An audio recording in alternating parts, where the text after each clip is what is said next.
Hello. Hello, how are you doing? I'm okay. How are you? Good, good. Hopefully your migraine has resolved a bit. Yeah, I think I even had one yesterday or well, both days actually. So that was fun. Mhm. Um, I don't know why, but just wanted to. I mean, I had my medication. I restarted it because I get a monthly medication and I had that. I took it like a couple weeks ago. So I guess there were just some tidbits that wanted me to go through, but I also took an MCAT break this week after the exam. So I kind of took a step back and after feeling okay about taking it in April, I decided to take a step back. So from studying, just have a break. And I think that's when the migraines decided to come in because I think it was just like, oh, post stress, post everything. So let's just Now it can tackle be everything. migraine. Yeah. Yeah. Of course. Well, that sucks. Yeah. So hopefully, I don't know, hopefully those are not too much of an issue going forward. Yeah. Yeah. I feel We'll like see. it's just like hard to I'm sorry. it's like inevitable to like have to work around. So Yeah. it is what it is.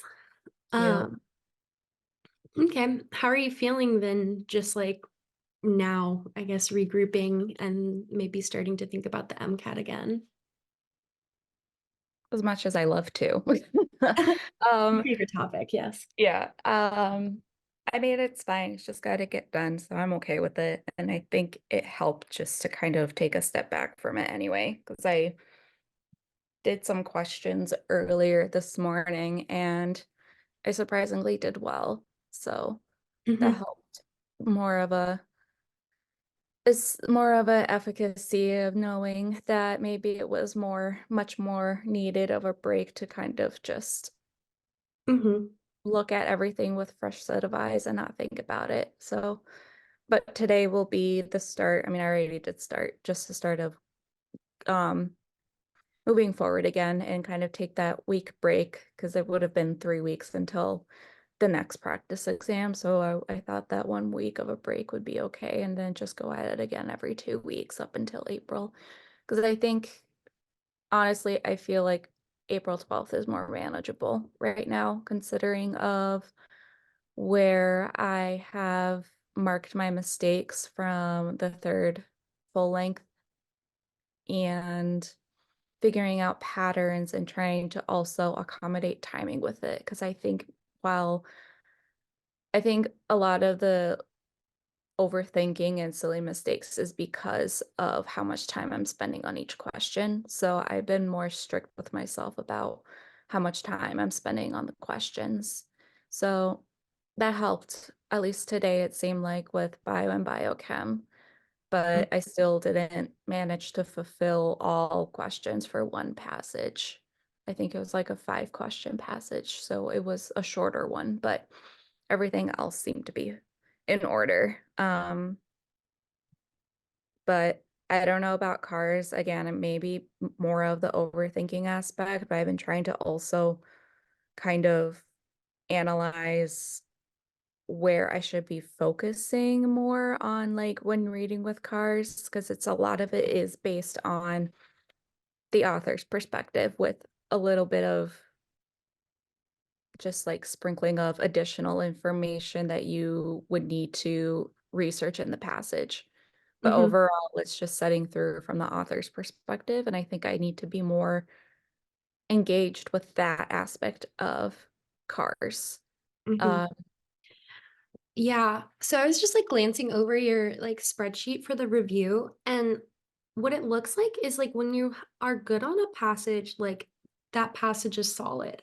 So like right. passage two, you got 4 out of 5, which is like solid. Passage five, you got one, two, three, four, five, 4 out of 6. Passage seven, you got 4 out of 6. Like those are all pretty respectable amounts to like have a like, Yeah. middling car score. What it seems like is when there's just a passage that you either don't understand or I don't know, exactly what, those are what's really where like things are like the score is being sunk. basically. Yeah. Because I think you and I think you've seen this a bit with Jack Weston too, where like it's like when you get the passage, you're doing like decently like um I mean it's not like perfect scores, but you're at least getting like a majority correct. Mhm. Um and it just seems like for it was like passage three, you had like 1 out of 5. Passage six, 1 out of 5. Passage eight looked kind of rough too, 1 out of 7. Um, it's really whatever is happening in those passages, that's I think the best place to improve. Mhm. Because if you can just get those back up to like the level that the other passages are at, that's going to put you just at even at like the 124, 125 range, which is Right. going to be, much more helpful. Yeah. Um, Yeah, I so, remember I didn't know what was going on. I didn't even realize once I after I looked through, it was all about like the ethics of business and like how fair trade wanted to incorporate as like a beginning of ethics with other companies. And I was like, I did not get that whatsoever. mhm, And then there was some where I thought that I got a grasp on it. Like there was one about the architecture, I think, of I don't know if that was four or whatnot, but I thought I was straight on with that and like it went fine. But I think I was also overthinking because a lot of it was encircled within the same area, or it was like that one area I missed completely mhm, or misinterpreted completely. And of course, that's where the majority of the questions were. And then that just ended up tanking the rest. But mhm.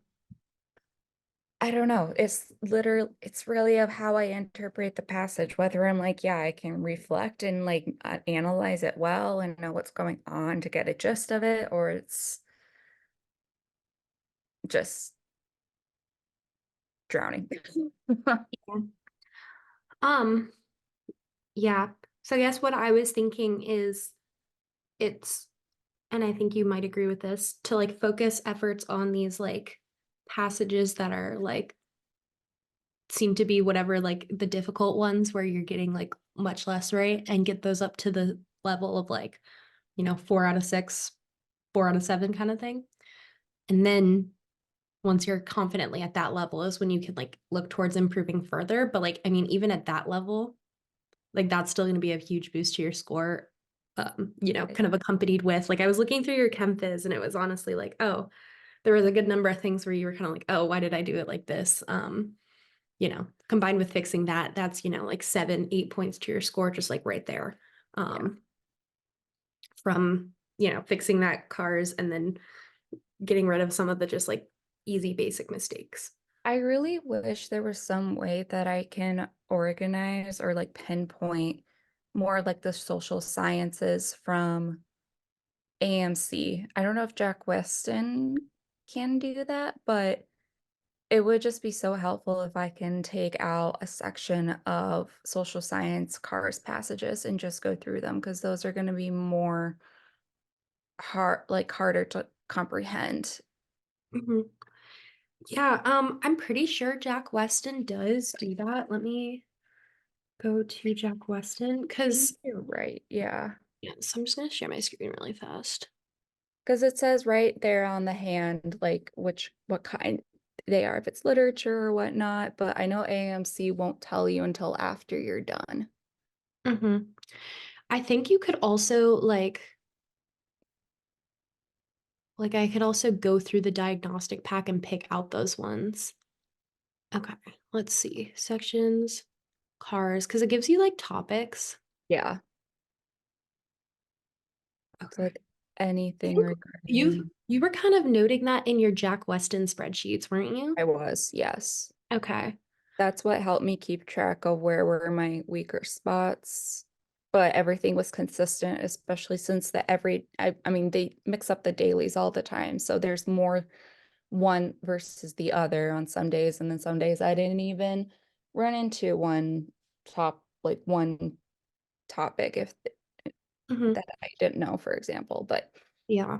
I mean, you could always like just selectively only like take your daily cars passages from these instead so that you're like Yeah. selectively only doing those kinds of passages. Yeah, I thought Have about you that too. have Yeah. you ever watched like the video solutions that they have for the passages? You need a membership. Oh, rar. Yeah, I Okay. know. Just kidding. Um, I don't want that. I want to As expound. unfortunate as that is, they were like, yeah, you can do free passages for all of these, except you need to pay and like sign up if you really want an like breakdown of everything, which sucks, but Mhm. Well, if so we there's anything that like if you do this and their descriptions still don't make sense, like we could do something like this. You know what I would honestly look at is maybe click the passage and just look at the breakdown of like, see, this has 4 hard questions. This might be a good one to like really like to do and like see what happens in terms of I think this one, yeah, my friend texted me, he's studying for it as well, and I think it's that passage actually. Oh no, this was the 26th, never mind, this recently. is But it I like, might have been the 15th, let's say, I don't know. But yeah, it was like the 15th or something, and it was brutal. Like everyone was just not happy. probably that one. Yeah, February 15th.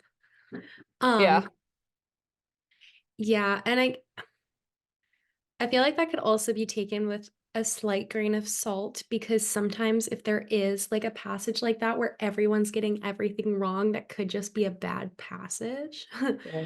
This is like hard for me to say like, oh, this is a good way to do it. But you can also like potentially just look beforehand and like set that expectation. Um, I think it shows you once you like exit the test. Yeah, Yeah. it's like this one's like decent. Yeah. Or you could even try, like, you could try both ways. Like, you could try something like this and make sure that you're hitting those easy questions on a topic like literature. That might actually be the way to do it. So, kind of the opposite. So, on this topics that you're struggling with, so literature, whatever the social sciences ones are, maybe try doing those passages and looking at these easy questions and seeing if you can get those easy questions. At Because least, if you yeah. have a case where you're getting like 1 out of 7, an easy way to boost that up to like 4 out of 7 is to just like nail down the easy questions. Uh, Right. so maybe for now, when you're looking at it, approach it from that way. Okay, I got the hard question wrong. It's hard. What can I do with the easy questions here? Like, is that where I'm struggling? Um, do you include the level of difficulty on your breakdown? I can't remember. Yes. Okay, cool. I included all of the All this. classiness, Okay.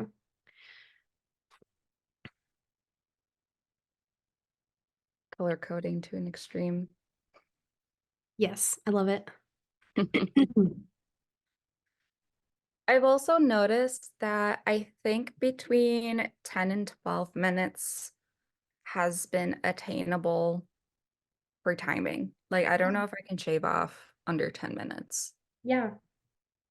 So, give or take, if I have to avoid one passage, it should be a 5 question passage versus a 7. But of course, the 7 is going to be crap. Hmm. Oh, yeah, that was after that Albert one. So you like died on one passage and then crushed it on the next. Yeah. Yeah, Albert. I I mean, yeah, for here, like it makes sense that the ones you got wrong were hard. So it's like I wouldn't necessarily fixate too much on that. Yeah. I would say let's focus for now right on the mediums and the easies. And that's where you want to like, I think that's where you have the most potential to improve, just like at a baseline level.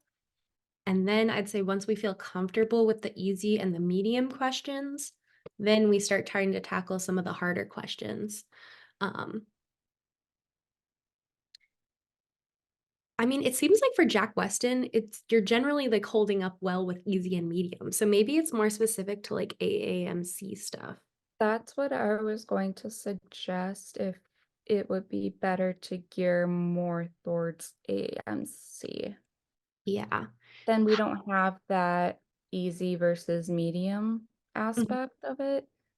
Um, but it's just like I don't mind continuing to do Jack Weston just to know that there is something to be done and it's more about the main idea comprehending. But there's such a big difference between what AMC and Jack Weston do that I think is screwing me up. Mm-hmm. Okay. So we have plenty of cars questions left. Yeah, and also like if I need to, I could go back to the sample unscored and do that section too. Okay. Here's my thinking. For now, let's throw Jack Weston out Okay. just because I do want to make sure you are getting that like best possible representation. Mhm. Does the AMC doesn't give you any like level of difficulty, right? No. Except if Jack Weston, like the Jack Weston explanations will be like, this is a rare question. This is very much of an AMC question, blah, blah, blah. Mm-hmm. But I don't know. But again, maybe Reddit can be more of a useful tool to be like, which one would be more like analysis of easy versus hard. But I know that the first question pack is more difficult than the second. Mostly by the first 6 passages, which are insane. Okay, well, you're through that point. So that's a good place to start, is we've already passed the whatever people call the insane ones. Yeah, I agree. And like other than that, it's been fine. I think I'm like, I don't know how much I said I was done with it, but I think a little over halfway, if Yeah. that, I mean, you have 90 out of 120, I think. So, like, actually fairly or 30. So good. like that's half of a practice test. Yes. Then there's also UWorld, and I barely touched that. Mhm. Yeah, because we were potentially going to use UWorld as a good way to like explain some of the logic. I don't know, because I hear your concern about like the Jack Weston like style of thinking is different. And I'm just not sure enough about the UWorld style of thinking that Hmm. maybe just for now, let's stick with the diagnostic tool, the QPACs, and then like the previous exams that you have. Okay. Like, I honestly don't even think it would be a bad idea to like go back and do like redo some of these passages as your daily passage, in Great. 2 or 3 weeks kind of thing. Hmm. Um, so I think that will be helpful. Again, also just like curious, in terms of timing, do you think that the timing was like a little short on this one because you were like spending too long on certain passages, or is that just about where you're at right now? I think I was spending too long. Mhm. I think It that did. was a lot of it, at least. What did I say in my little? I think I said that I need to just accept to choose and move on rather than deep dive into a passage. Yeah, like for each of those sections, I did more of like a takeaway, kind of like the last Yeah, sheet. I did see. Yeah.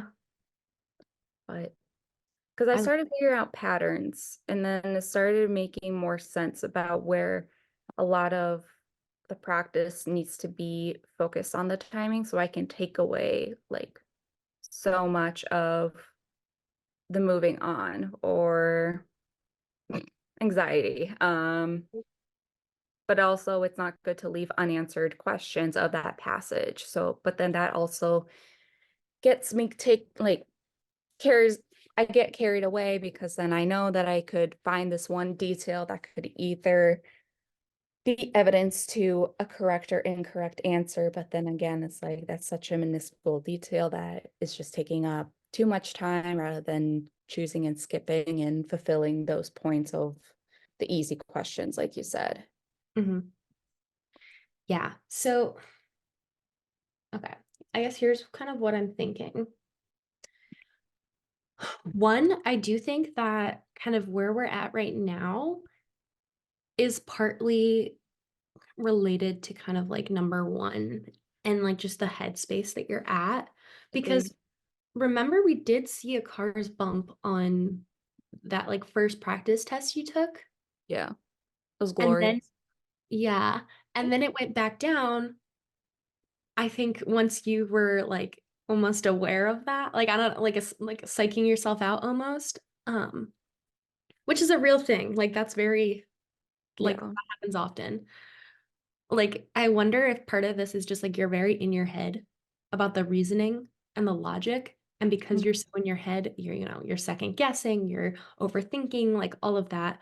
Um, and this idea of like, oh, picking up on the small details, maybe you're overreading into something or like over focusing your time on like a sentence that actually ends up being an important kind of thing. Um, so I think we will be good to take a step back and kind of resume this now that you've taken a few days off. Mhm. My thinking for this might be if you read a question and you can tell that it's going to be like a difficult question, something difficult to like tackle, you can tell that maybe you're going to spend a good amount of time on it. Maybe like on your timer, say like I give myself a minute to look for this answer, try to figure it out. And if I don't find it by then, I'm picking my best guess and moving on. Yeah. Um, you can flag that question. You can come back to it if you have extra time, but Yeah. almost just like, okay, I know this is going to be difficult. I have until like, the clock hits 2 minutes left, and then I have to move on from this. Uh, Yeah.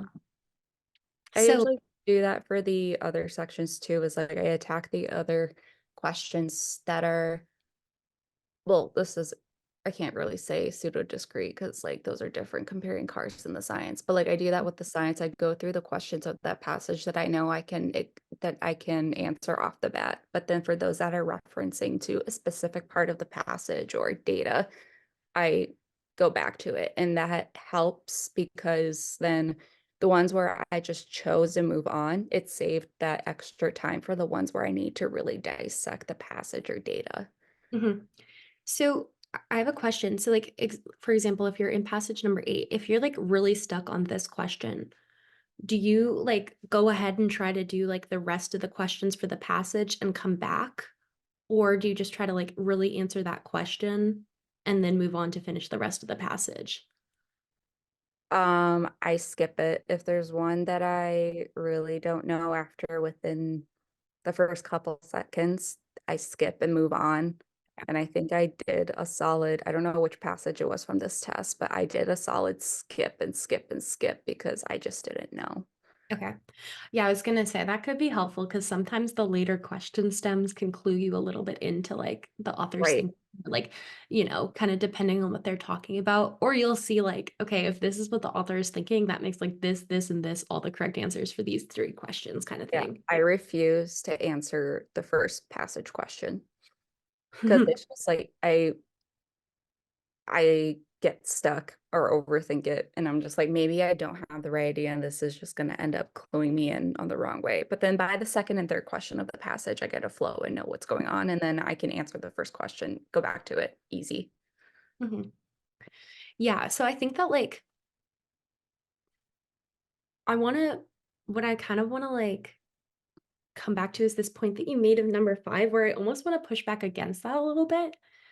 And that I think that with the way your brain is thinking, it might be helpful to like flag and come back. Like take a random guess, like whatever your gut instinct was, flag and then come back to it. So like potentially moving on to the next passage, feeling somewhat unresolved about an answer choice still.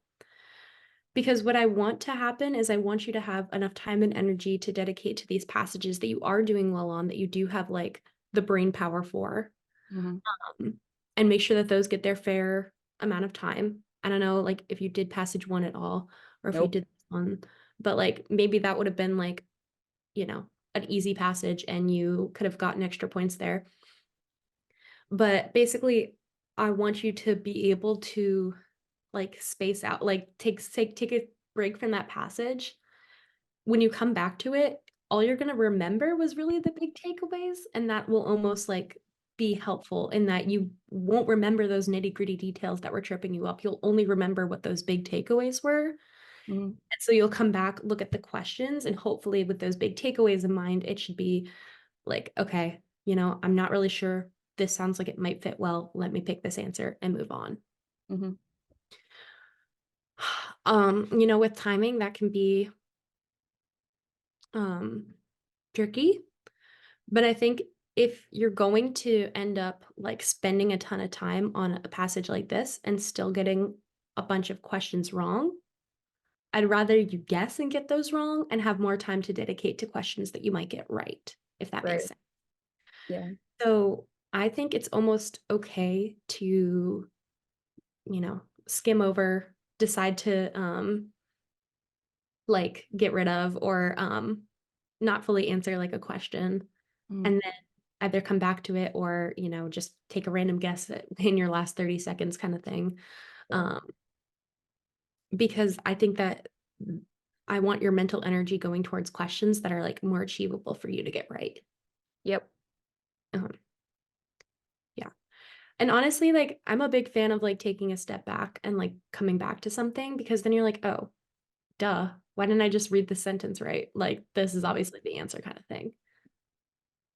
Almost like when you're reviewing them and you're like, okay, wait, I understand it now.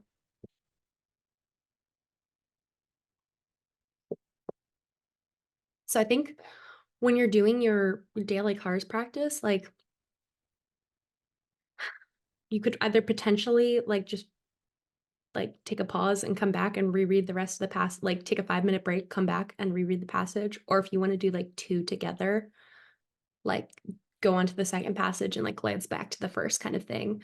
Mhm. However that might look for you, but just like potentially being able to put a bit of space between you and the passage before you come back and try to like really dig into like, okay, what the heck is this question asking me? Mhm.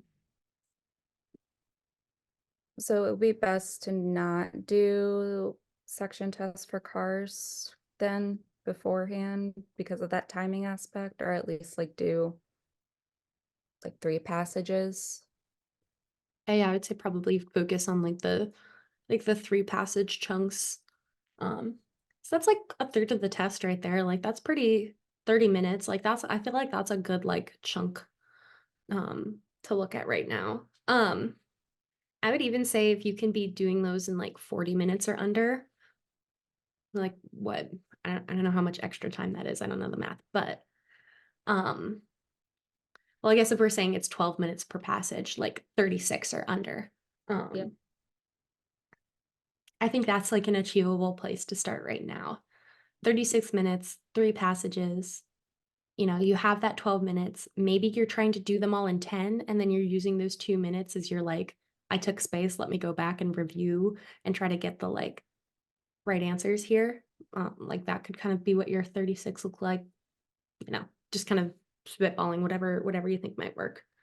Alright. I just know also like with those 7 question passages, it's just harder because again, it's just more information and more ground that they're asking and covering. So Mhm. I think that's just more with practice.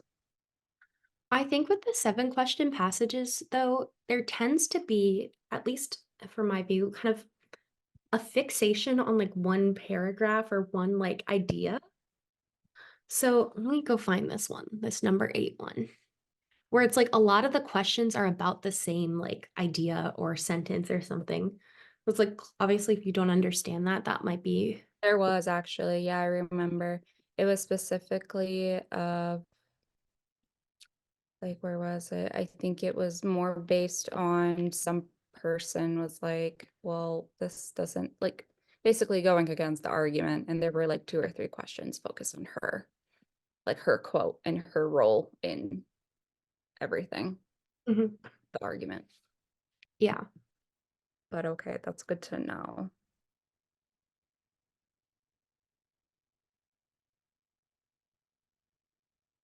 And these are going to be done daily, right? The 3 chunks. Um, I mean, I'd say at least try to get one per day. I mean, I guess like you know, half an hour is not an unachievable amount of time to be No, dedicating. absolutely. It's Yeah, like, yeah, that's yeah. pretty fair. It would probably end up being what, like an hour, well, because it would end up being like probably an hour to an hour and a half, like total with review and everything. Um, so I'd say probably like at least every other day. Okay. Um, I'm just more worried because of material, like availability of material, and then when I'm starting to go back to like full length one and two for review. But I mean, that was a month and a half or so ago, so mm, definitely could use the passages that I ran out of time versus ones that I did well on. mhm.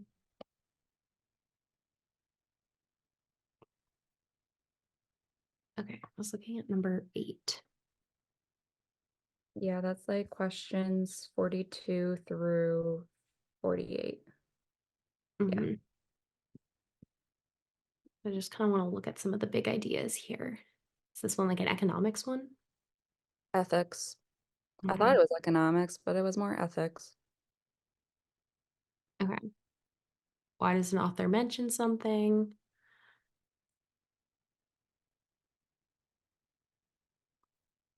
According to the passage, this procedure is taken into account. So I think this one might be more of a reading comprehension. Yeah, this is like quick passage check. Let's see. How reasonable is this claim based on this dude's view? Yeah, that dude was brought up a lot in questions, so it was a lot of their view on it. Mhm. Yeah, which of the following statements about Brick Lindsay's comments would the passage author most likely agree? Oh.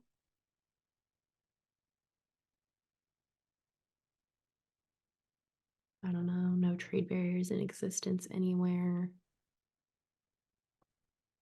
Just kind of looking. Most supports the author's position on fair trade. Yeah, it really wants you to get into the author's position and the other dude's position, Yeah. like at least for like a good like 5 of these questions. It seemed like it wanted to be, you want to be more broad with those 7 question passages. Mhm. So those would be best for those that like if you don't understand passage, but it's a 7 question, then keywords, basic arguments to be kept straight, and then dive Yeah. into the questions. Yeah, and I would even potentially write out like author's view, like on your paper, author's view, a sentence, and then whatever Lindsay's view or whoever the guy was in a sentence. Yeah. Um, and then it's like, if that was all the information you had, could you pretty Reason. much Yeah. like just, you know, because when you're going back to review it, you might not have time to reread the passage, but you can glance at your paper and say, okay, Lindsay thought this. I think this goes with that. Mhm. Um, just kind of a more brief overview. Uh-huh.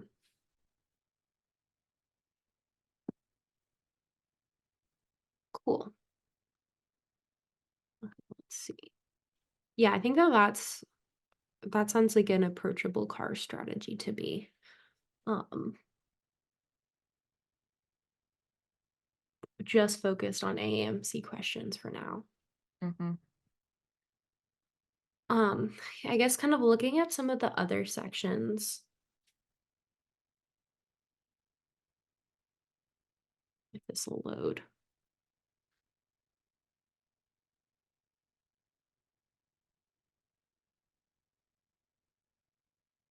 I mean, it feels like at this point there's not a ton of like concept stuff that's still, you know, one, two, three, I think four, they're, 6. Like yeah, 6 is not a terrible number of like concept content gaps. I think cars was 6, bio was 8, I was 8. think. And then psych is more of, I don't know. I feel like we need to do psych a little bit together too, because Mhm. I just don't know. Like there are just things that I learned something from like these flashcards, and then when I'm applying it to the passage, it's incorrect, but it makes sense to me. Or like I learned it wrong, like with assimilation. That was one of was like my rant to my dad at one point. Also, the red indicates too much time. Sorry, I don't know Yeah. if, oh, yeah, I did. I put I that. see down here. Yeah. But there's like Yeah. something at the bottom. I don't remember. Like practice Um, putting them in different contexts. yes. And also there it is, 37, assimilation. So like the way that it in one of the flashcards that I was going through, it was saying that it's incorporating the minority group within the majority of the group. But in ways that also is taken in account with immigration. So like with um those that are coming into or immigrating into a larger culture, they are learning that culture that they are introduced them, but also keeping in the original aspects of their own culture. So they're like combining both of those.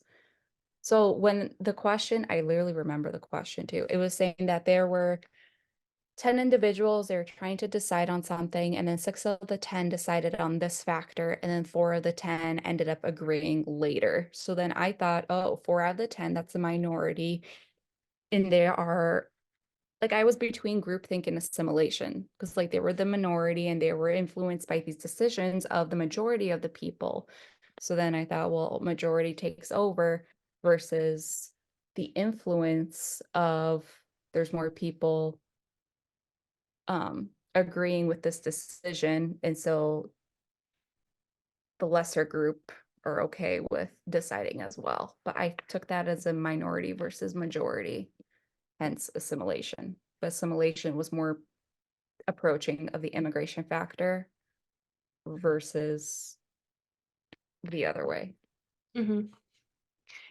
Yeah, I think what I would emphasize in terms of assimilation would be like thinking of it in terms of cultural norms.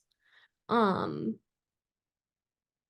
and like I guess like a yeah, in terms of cultural norms is probably the best way to say it. I'm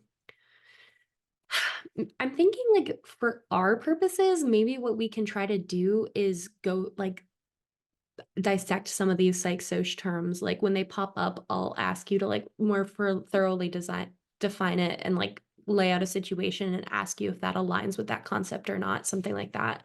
Mhm. Just to really try to get a better understanding. So I was actually just talking to another one of my students about this.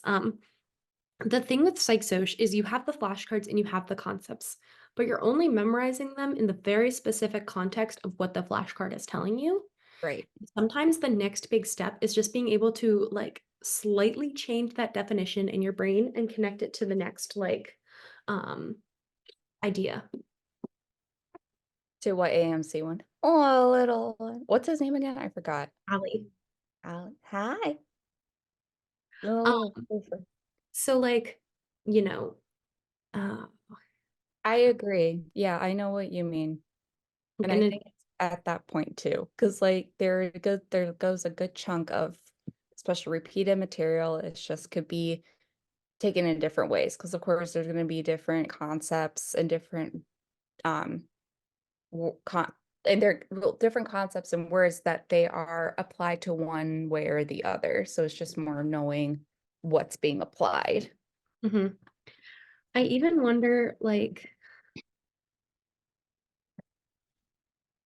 I know there's like this big like psych soc document thing. The 300 page or the 86? I think the 300-page one, not to read, but like I feel like that would be a good like here's our Wait, like vocab bank and then let's like spitball from there. I understand. Yeah. I mean, this is a incredibly over the top. I think this could be a good like starting point though. That's the 300 page. Okay, because I have the 86 page. I didn't even look at the, I don't know if I have the 300 I don't page. know. I don't know what the 86 page looks like. I mean, I feel like it should be fine. Either should be fine in this context, just because I just want it to like identify some terms and then we'll pull those terms. Was that from MCAT Bros? Oh, yeah.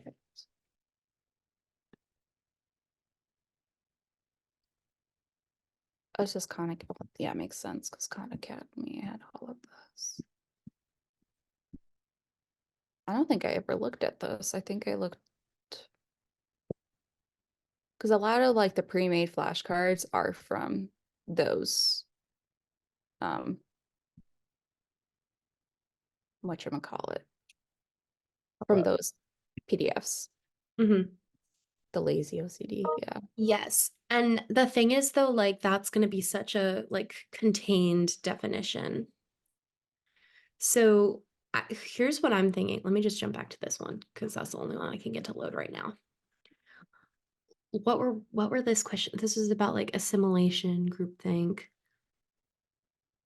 Yeah. I think this could be helpful just as like an outline for where to look in Khan Academy. Where's the other one? Page 77. That's where it gets into schemas, assimilation, and accommodation. Mhm. Sure. Um, Does that make sense to you as like a separate, like a different definition of yeah. assimilation? Yeah. But it's almost the same, like it's a very similar idea, taking new information and like incorporating it versus with like taking new cultural norms and incorporating them. Um, And then also regarding schemas as well, how we mhm, describe new information, experiences in terms of our current understanding schemas, mhm. just I in think, different. Yeah. And yeah, I want to incorporate like these little things too, because we did that last time and that helped as well. Just mhm, more of knowing what you know and what you don't. mhm. Because I think like social interactions, self-presentation. Trying to find human development, motivations and attitudes, theories. Here we go. Would So this social psychology is the like big header for this. So like you can refer back to this document to like find where they are in Khan Academy specifically. yeah. And then I like these standalone questions. I can't remember if we did any of those. Yes, that's what I mean. Yeah. Yeah, this is like blah blah blah blah. I mean, this is like an exact scenario where you have to apply the term. And it's going to be obviously different from, whatever flashcard you have defining the term. Yeah. So I The think app those are cool. and the application process is the same though, which is good because that's what's really going to help. Mhm. Yeah. And then I think potentially like, you know, some things have very narrow definitions, like the bystander effect. Like that's not really going to apply to like it has a very specific definition. Like you can think that's not going to really apply to much situations other than the situation you know it. Hmm. But we could think about something like social facilitation, like you know what that means, but you can think like there would be such a broad like range of circumstances in which that's happening. Um, what were the other terms that we were just looking at? Assimilation, yeah, like could be like a broad number of situations in which that's happening. Groupthink, like not Normative like being influence. able to not just like groupthink is like, I mean, groupthink is actually a fairly like narrow definition as well, but like not necessarily if it's sorry, let me restart. If it doesn't match it can still be that term even if it doesn't match the exact like definition that you've learned.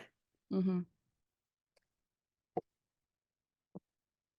Okay, cool. And then yeah, and just like kind of glancing back, I feel like once that will help, I think, for psych soc, because I mean, this is definitely like an area you could improve, um, like get a few points back like fairly easily, I think. I agree. I mean, both. I think for all three of the sciences, it's literally a review of missed questions based on concepts, going through as many questions as I can under time. I think that's just like literally the only thing I can improve with those three sciences because it's just the same mistakes. It's just reviewing missed concepts, keep doing questions, and make sure nothing falls through the cracks while I'm reviewing.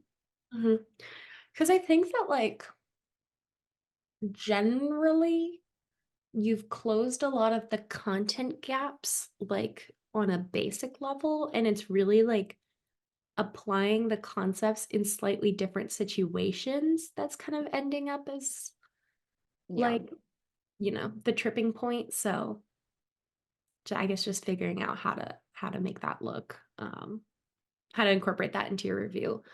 Um, I think that's also potentially like a place where it could be helpful, like when you do get a question about something like, groupthink wrong, to go and maybe look at like the Jack Weston page about groupthink, or, glance back, do a couple questions from the Khan Academy thing, like kind of what you're doing in terms of review, but just make sure you have a broad enough scope with that review. Yeah, I agree. I'm even doing that with chem and bio right now because like I mean, I told you from what like I'm doing for flashcards and like incorporating psych and making sure that I have a good section of those fresh, like good of those terminologies fresh. And I'm doing the same with chem and bio, except it's not as a hard or stricter level like I'm doing with psych and sociology. Like I'm even happy if I get through half of the flashcards that I already have because there's so many, but even half getting through those by test day will help to keep those little concepts straight and just fresh. And then I can probably work my way through the others if I don't know it. Mhm, Um, I mean, I have like five, don't yell at me, but I have like five different flashcard decks, mhm, but half of those are literally just based on UWorld questions that I got wrong and full length questions I got wrong. And the rest of them are like physics equations or what I'm calling my flair is the little tidbits of chem and bio. Like I'm doing those as I go just to keep that info fresh and but still wanting to know like the psych and soc terms, mhm, like more aware of those versus bio and chem concepts. mhm, So we're cycling through. So it's like I'm seeing a little bit of everything. I would say that I'm like seeing a majority of like 70% of what I should be seeing as of now, which I think is sustainable and definitely making more of a question-based study session daily. mhm. So, Yeah.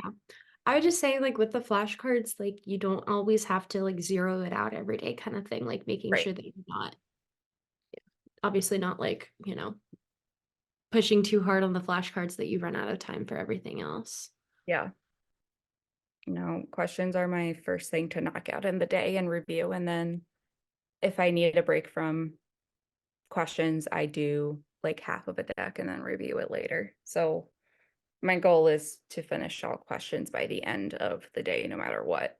Mhm, It's unattainable. And I've also thought of like with the momentum of timing is to do two section tests back to back. At least that was my thought process from earlier. But it might be more attainable to do that because since we're not doing car section tests at the moment, or then rather than to do that, because I feel like with cars, it's easier to build it up by doing less. You know what I mean? Because it's literally the same thing. It's the mhm, same thing being applied for with what you're doing in front of you versus you got to retain, go back and see if it's literally in passage or outside knowledge, which has been also helpful to try and to label as I go through it because I kind of figured out why I'm getting these scientific reasoning types of questions wrong. And I had like a little bit of a spark last week when I was reviewing. I'm like, oh my God, I literally have been doing this wrong the whole entire time. And now I know why. So labeling different questions has also been very helpful. So I know where I need to focus and mhm. how. So that has been tremendously helpful. And I think that is also a good source of why I did well on today's test. And Yeah. if I know it's a knowledge question, I can knock it out and then move on to the next question. But if it's more of a passage in-depth analysis, then I got to skip it and I'll come back to it because I know more time is needed. But at least I'm going to become more familiar with the passage and more easier to interpret what's going on, what's being tested. So it's kind of also going through like the skills of one, two, three, four through a passage. Mhm, That's been helpful. And I think that way of analyzing will also help to attend the most time to those questions that need it. mhm. Yeah. I think that's a really good strategy. And I think at this point, it seems like you feel pretty comfortable identifying like what types of question things are, right? Yes. Like you've just seen enough that you know, like this is knowledge, whatever. Okay. I feel like that's a good place to be in. Um, to like know, because I don't know. I feel like that's a just like a great starting point to like identify what kind of question you're facing so you can know kind of like how to approach it. Yep. Okay. I think that could be helpful. So I have, I guess, two ideas. Um, First idea would be we together sit down, we put 5 minutes on the clock, and we both read the same passage and take our own notes. And then after 5 minutes, we come back together and compare our notes about the passage and see like, did we get the same main ideas? Did we get the same, um, like, did we interpret these things the same? Um, Looking at the cars passage, coming back, and then like without even looking at the questions, kind of comparing that passage comprehension, like what's happened there and where do we differ? Um, and then potentially doing like a similar thing with each of the questions. Um, that would be one idea, I guess, for the rest of our session. Or idea number two is if you wanted to do kind of some of that psych-soc like term applying stuff. Um, so I guess I'll just like defer to you as to what you think would be more helpful for you today.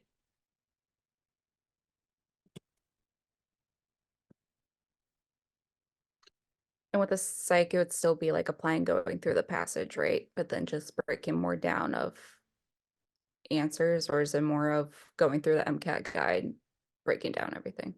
Yeah, I think it would be more thinking about terms and like situations in which we'd use those terms. So probably more Khan Academy based. Okay. Um, it might, I don't know, that could be something you could still do on your own Mhm. potentially.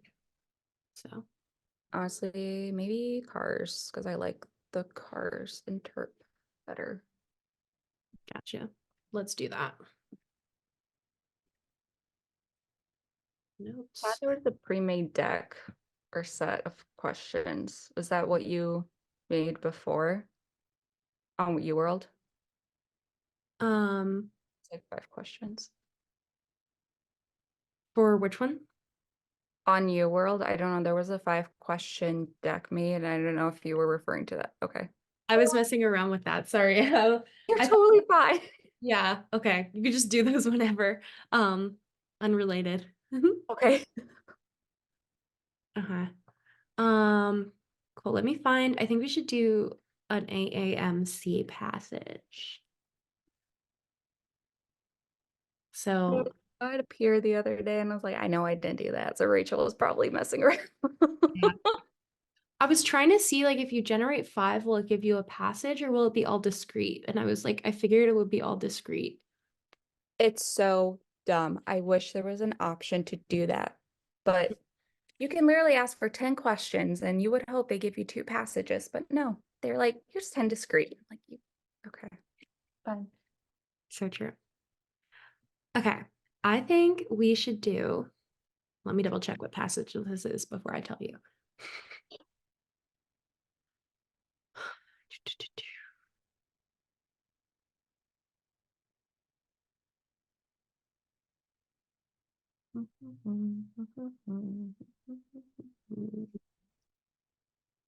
I'm sorry, my computer's being incredibly slow today.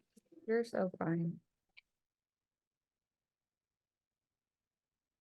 I learned that apparently you have to like restart your computer sometimes because I would just like I'd have it for months without it like restarting and then it would just start getting really glitchy and then I was like, "Oh, That's how I feel with my phone.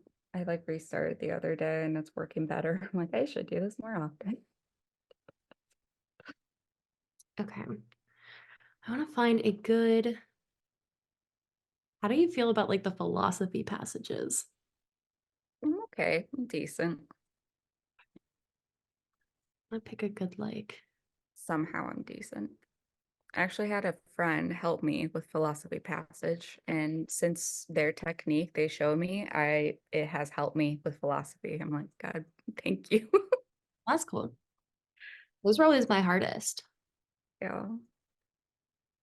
Trying to find a good like literature-based AAMC passage. They're not pre-med whatsoever, but they love all the molecular bio stuff and immunology. So whenever I do immunology, they always want to like get involved because it's like, this is my expertise of bio. I'm like, great, you want to take it for me? Mhm. Okay, I think I got it. So let's do it's in the Cars QPAC 2, passage 6. No, there's not that many questions. Hold. I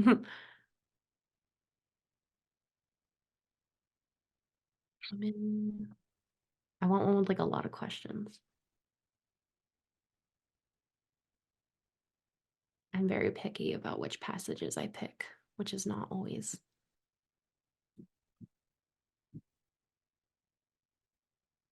Human rights, research.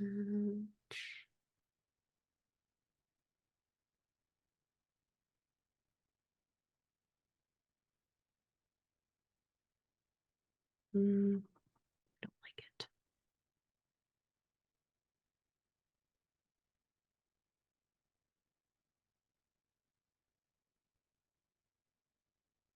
Sorry, I'm just like gonna glance through these to try to find a good one. They're totally fine.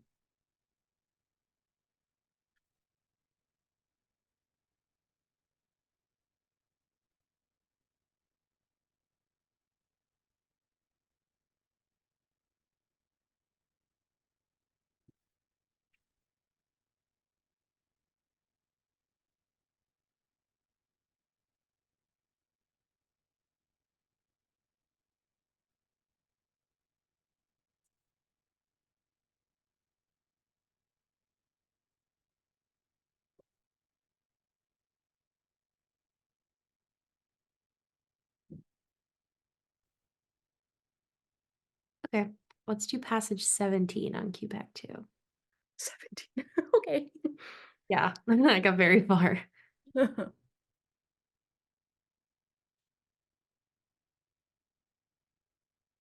Alrighty. I can set a. No, you can't make any timers on Zoom. Like that would be cool. Okay. I'm gonna put a timer on my screen and then I'll share my screen and then we can basically just both start, take notes, and then we'll come back. Does 5 minutes sound good or do you want like 6 or 7? Five's good. Okay. Doo-doo-doo. It starts with 91, right? Yes. It had the word literature in the first sentence, so I was excited. But it's a lot of like author's claims and opiniony type stuff. Oh, perfect. Okay. Okay. Are you ready to go? Yep. Okay. Cool. We can just come back in 5 minutes.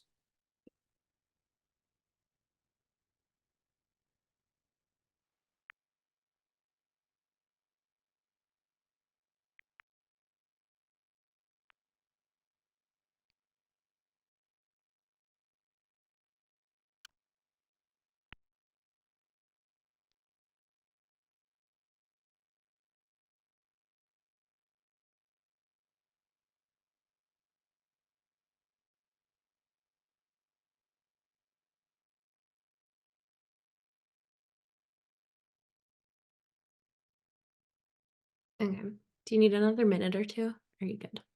I think I'm good. Okay. Awesome. Um, I'm going to stop my screen share. Um, did you do any like highlighting on your screen? Yes. Cool. Do you want to share that? Let me just give you the permission. Okay. If you just want to share that, we'll go through it on your end.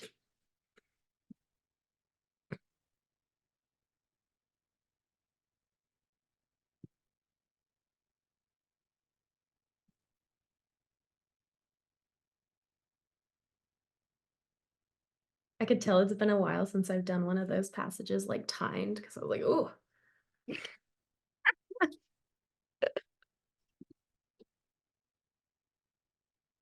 Okay.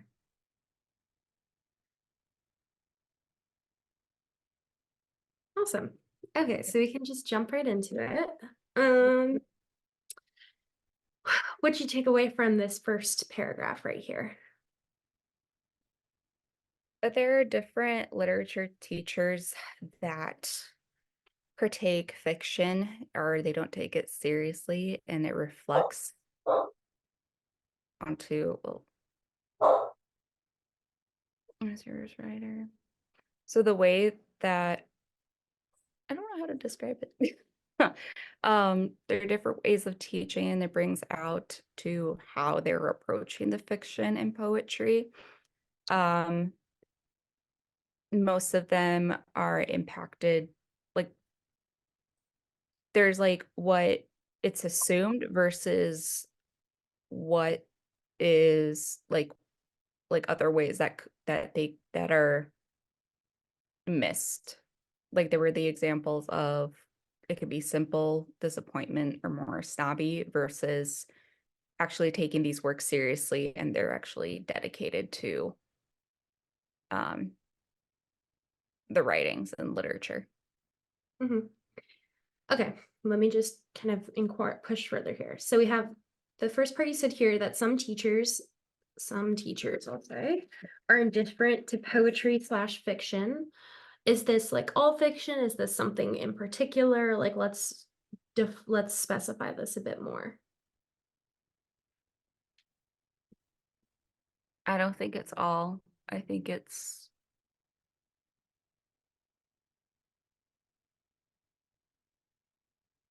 I don't really think it's all, just maybe portion, but I don't know how. Mhm. I don't know. Okay. We'll leave that as a question. What types, like what are the specific ones? We'll come back to that. Um, and then the second part of that you said um is sort of the explanation of like why the teachers are indifferent, Hmm. right? And you said it's because they're just like it's disappointing. Um, and then what was the very last part for like the rest of the paragraph? That some take it as disappointing, but they don't also take into consideration that there are people who care. Mm-hmm. Don't consider people who care. Cool. Okay. So this was your outline. Um, Somewhat similar to mine. So here's what I had said. So some literature scholars don't like a lot of like popular media. So it talks about like popular song lyrics, drugstore paperbacks. Down here it mentions like thrillers, science fiction, comic books. So it's like a lot of like lit people don't like popular entertainment, I think is the word they use. Um, Yeah, it says like they don't like the types of poetry and fiction that go most directly for those values we associate with simple entertainment. So they don't like this like popular entertainment, like fiction, poetry. Ooh.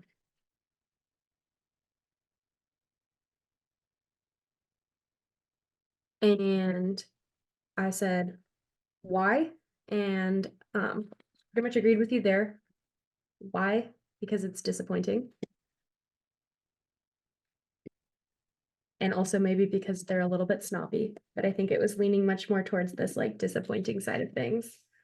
Um, It's like, oh, they might be snobby, but like I feel like it's more important to think about them as like disappointing. Um, and then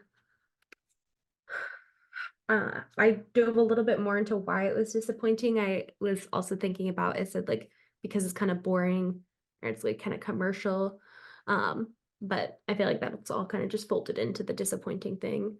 And then the very last part of that paragraph was to basically say that we shouldn't ignore those authors because of that. Shouldn't- mm. So just kind of comparing between the two analysis. I think what one place where we differed was kind of this explanation of like really defining like what are they indifferent to? Because it was kind of like, so you knew it was some type of poetry or fiction. It was what type of I think like being able to define what type they're kind of specifically talking about will help you when you get like an example. So you can know if that example kind of falls into the same lane as like what they're talking about here. Um, so I guess first defining really clearly like the what they're actually indifferent to, and just kind of being aware of that. And then you pretty much hit on this point, why? Because it's disappointing. Um, and then I would just say with like this last kind of sentence here, um, you've kind of phrased this as like the teachers of literature don't necessarily consider these other authors. Um, but I would potentially like reframe this in terms of like the author's viewpoint. So from the author's viewpoint, we shouldn't just ignore these authors, right? We need to, what did it say? It says like, yeah, we fail to notice, like by using we, it's kind of implying like an author's opinion, like we're failing to notice these writers. So like we shouldn't ignore them. Um, these it says like this like drugstore fiction can have just as much to offer as higher class fiction. So the author is definitely saying like we shouldn't ignore like they're just as good as or like just as worthy of attention as like the stereotypical literature books that you read. Gotcha. So just like that extra step of kind of like I guess this was more impersonal to say like, oh, these teachers don't consider that literature. I would just take it that next step to show that like the author is saying that we should consider those authors. We shouldn't ignore them. So just adding that extra layer of like now you've got an author's viewpoint going on here. Okay. Okay. So I guess kind of following along, it would be I'm trying to think of like an outline. So we have like what's happening, which you kind of defined here. The teachers are indifferent to the poetry slash fiction, but just like very making sure we've kind of specifically defined that. Um, we have the why, which is because it's disappointing. And then I guess the next step would be like, what does that mean? So the author's view on it. Mhm. So it could be the author's view. Maybe the author doesn't necessarily have a particularly strong view. Um, but like we've talked about the fact that it's disappointing. Like, why does that matter? What are the further implications beyond that? And it's kind of pushing back against this idea of being disappointing and saying that we shouldn't just ignore those, meaning author's intention, kind of a deeper level going on here. Okay. Let's try past paragraph 2. Okay. What were your thoughts from this passage, from paragraph 2? Um, so because of this perspective off the bat of these snobby um, teachers, we're missing the point of the information that the literature actually provides and also gives us the entertainment and experience that we thrive for from these works of art per se.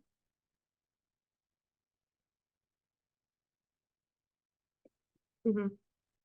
This was kind of where I started getting like, what am I reading? And then it gets more busy as I started reading more in the last paragraph, being like, I don't know what's going on. Mm-hmm. Yeah. Missing the point of the entertainment and experience from, yeah, this type of literature. I think that's a pretty good like overall sentence. Actually, I think that's pretty much what this paragraph, this part is getting at. Um, Okay, cool. my let's see, my explanation was actually fairly similar. And it was saying like we are ignoring this because you know, education wants, it talked about these like life enhancing qualities. Yeah. Life enhancing qualities. And basically like we can't measure entertainment. Yeah. So instead, they pick like what they call like useful literature. So, and this idea that like in our education system, we value these like literature that is life enhancing, and it's like literature could definitely be life enhancing because it's entertaining, but we don't necessarily like we can't really measure that. So instead, kind of as a society, we've decided that we're going to have these, that life enhancing is just going to be like whatever the useful information is. And it said that Right. it was useful, you know, because they illustrate major themes or present a clear POV. So I think pretty much the same. We're missing the point of entertainment from this literature, and just that we're missing it because we're so focused on, I guess I would just add on this nuance, like because Curriculum. it's on, yeah, focused on being useful. So it's again, I keep missing that, like going from to C, I'm missing B. Mm-hmm. Yeah. I mean, it could be like even more like helpful to spell out things like incredibly explicitly, but that's also like, you know, time consuming and energy consuming. I guess when you like have this like main summary sentence, I would read this, okay, we're missing the point of this.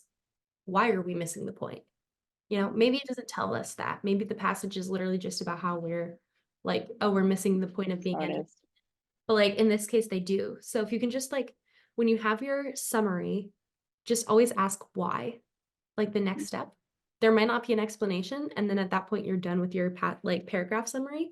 But if there's a little bit more to tack on, then that's like where you can tack that on. Which might mean that you end up having a bit more of like a kind of long-winded answer for like a passage. Hi, Beba.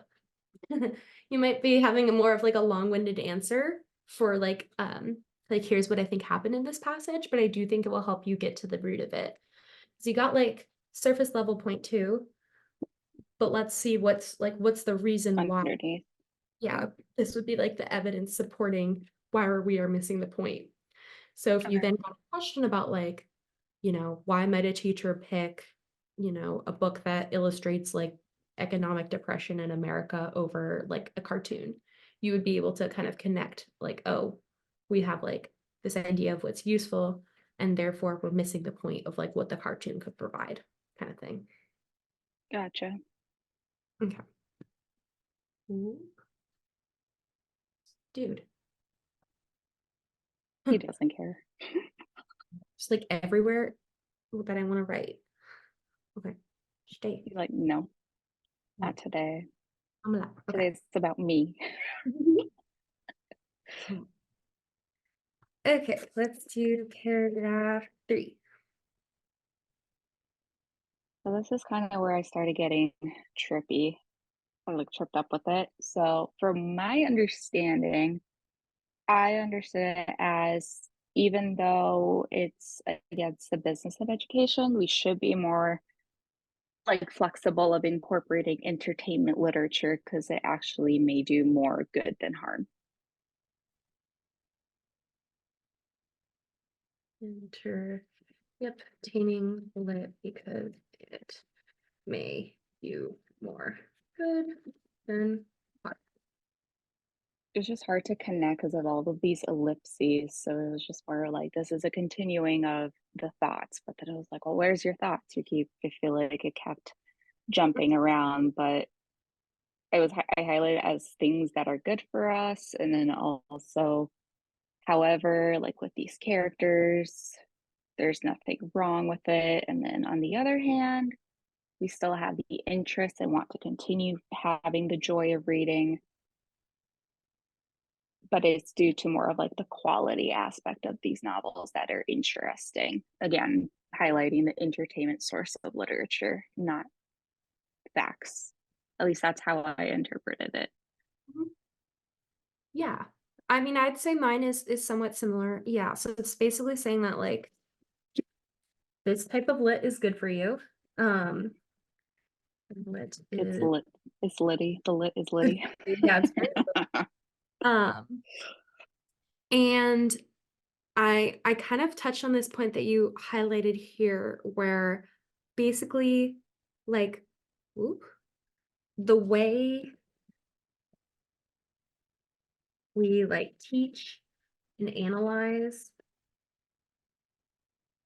works make us think that things are only good. Ooh, okay, dude, you can't be. Thank you. Okay. The way that we teach and analyze works makes us think that things are only good if they have these like orderly ideas. And so it talks about like, you know, if you can't like dissect it and like make it into like some kind of instructional thing. I like this part here. The chief notion of good poetry and fiction is instructional.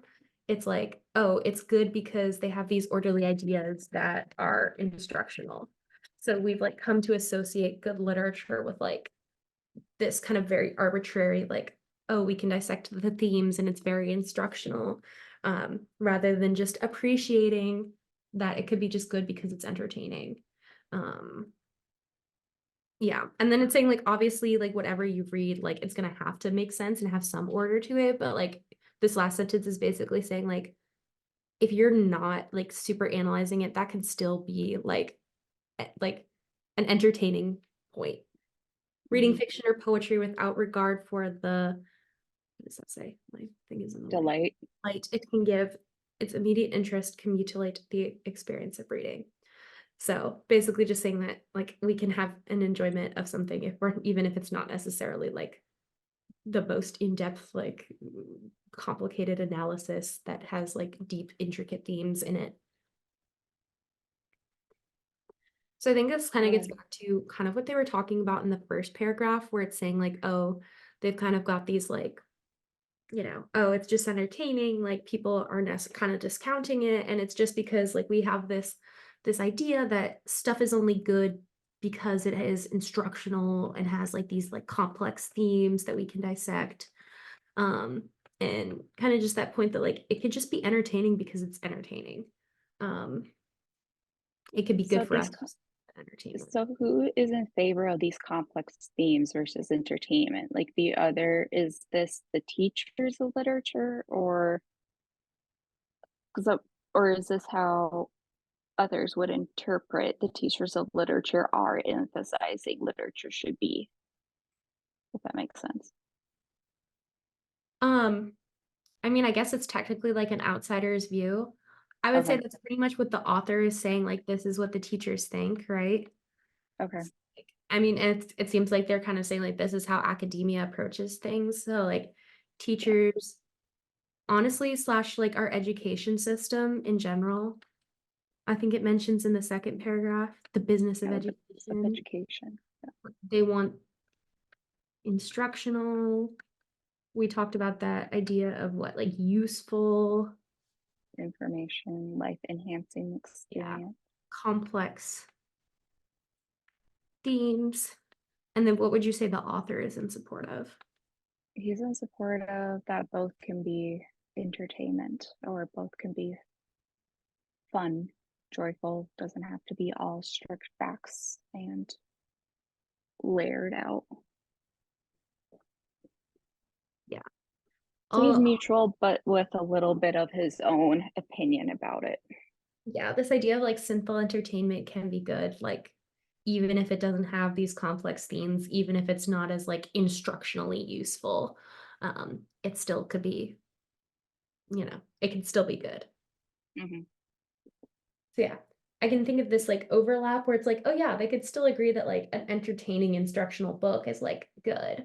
you know, but the authors kind of diverge by saying like, yeah, but also this kind of like stupid comic strip could also just be good too because it provides that entertainment value kind of thing. Okay. Let us just erase all of my drawings. Okay. Let's just do question by question. Do you want to do all the questions first? And then maybe we come back and go through each one. We can do like a, Sure. yeah, let's do that. So 5 minutes again. Just go through all the questions. We can always add a bit of extra time. But I think that could be a good like, and then we'll go back through together. Just because I also want you to have that experience of like dissecting through whatchamacallit, like related questions and that kind of thing. Yeah, Without like biasing your I know what previous. you mean. Yeah. So let's just do 5 minutes on the clock again, and then we'll regroup and then we'll go through our analysis of each questions. Sounds good. Okay. Awesome.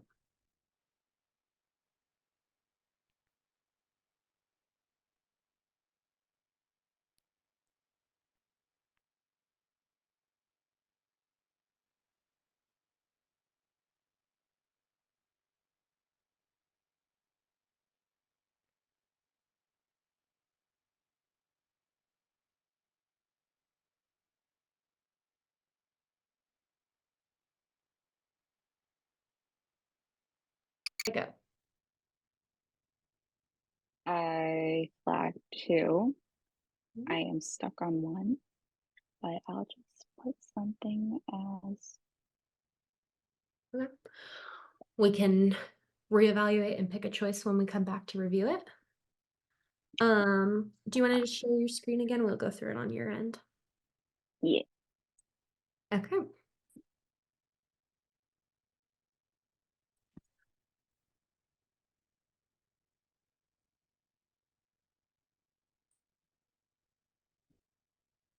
Okay. So I'm going to go through this like dually, dissecting, identifying the point of the question, getting your perspective, and then we can like pick our answer. Mhm. So just from a like dissecting point of view, I'll first kind of say my perspective. I see the author's claim that blah, blah, blah, blah. My first thought was to literally just reference it in the passage, and kind of see what the context is around that.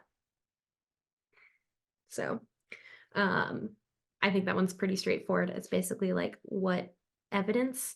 So whatever your answer is should have like a specific line or sentence that you can point to like justify your answer. Okay. What were your thoughts around this? It was specifically saying some popular songwriters, so then dedicated, energetic poets. I was unsure, so like I was but I thought of the song lyrics personally. Mm-hmm. So looking through the passage, like, do you see examples? So this is saying like in this passage, what is it supported by? So you want to be able to Oh, point to so a we needed an actual example. So this was not. Oh, never mind. Does that Okay. make sense? Yeah. So the way this is worded, we see is supported by. It's saying like is supported by in the passage. I think it said like would be supported if which of the following was true Mm-hmm. or something like that would be a good or like could be supported by. Um, if you kind of feel that understand the nuance there, basically just asking like what is it supported by within this passage. So just that like little bit of nuance to say like you have to be able to point to something that shows support. Mhm. When it's saying something is supported by, you want to be able to like point to the evidence of it. So I said basically no to B because they definitely don't include this. Mhm. Okay. What are you thinking now? There's no other academic poets explained, so C is wrong.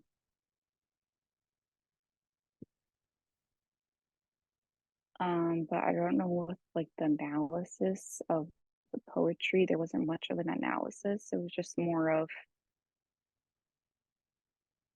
the end, the last two sentences of the first paragraph. Mhm. So I thought A would be more appropriate, but Mhm. Okay, so we fail to notice that popular songwriters can be dedicated, energetic poets more interesting than many of the weary sophisticates, true confessors, and randy academics we encounter in the little magazines, and that drugstore fiction can often have more to offer. Okay, so it's best probably just this sentence. We fail to notice that popular songwriters can be dedicated and energetic poets more interesting than many of the weary sophisticates, true confessors, and randy academics we encounter in little magazines.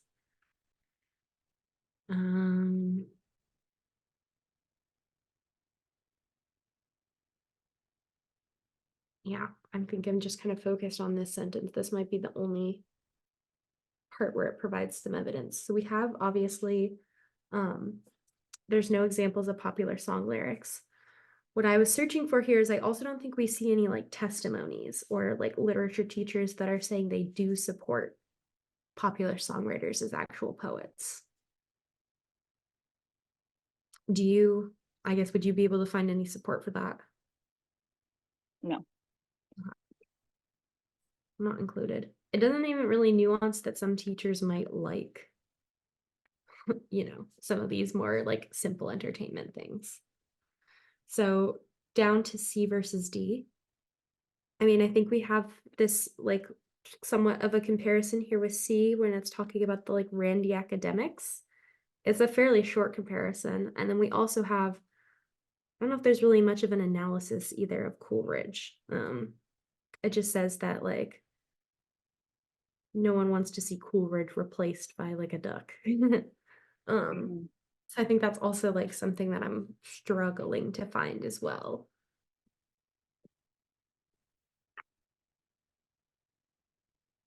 So what I was most drawn to was C, just because I didn't find any analysis of the poetry.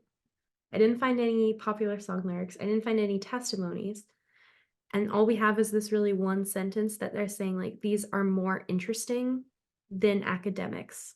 So I guess that would be their point where they're comparing academics. Is just this one line that's talking about how they're more interesting than academics. All right then. I think that was kind of a subtle, like it definitely felt like more of a subtle like reference. It wasn't necessarily like a huge like chunk of the passage that was providing evidence or support, but I Mhm. honestly got there pretty much through process of elimination just because I could not find A, B, or D, and I could Mhm. potentially justify C with this singular sentence. Mhm. Okay. You want to just pull up the um answer choice explanation, see what Jack Weston says. Okay. Yeah, so Jack Weston, I like that they point to this. Like the evidence is usually found immediately before or after, which is always pretty true. Um, blah blah blah blah. I can stop there because I know that and drugstore fiction's that. Yeah, so it highlighted the same sentence pretty much that we highlighted. Um, yeah. A, no testimony is cited. B, no examples of song lyrics are provided. Or D, the name Coleridge is simply mentioned as an item on a curriculum, but there's actually no analysis.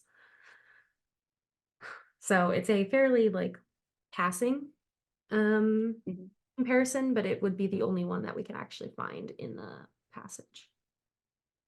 This like more interesting. Mhm. Okay. What do you think about that question? Dumb, but okay.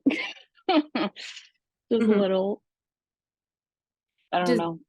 does this like language like that is supported by immediately clue you into like it has to be in the passage, or was that like just not something that clicked?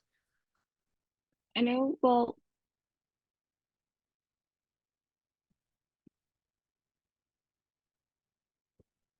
yes and no, but it was just more of focusing on not what was describing as the dedicated energetic, just more of showing that why were the popular songwriters named that. So I thought it would be more of supporting through the lyrics that represented that dedication and energy rather than saying that these songwriters are similar to the academic poets.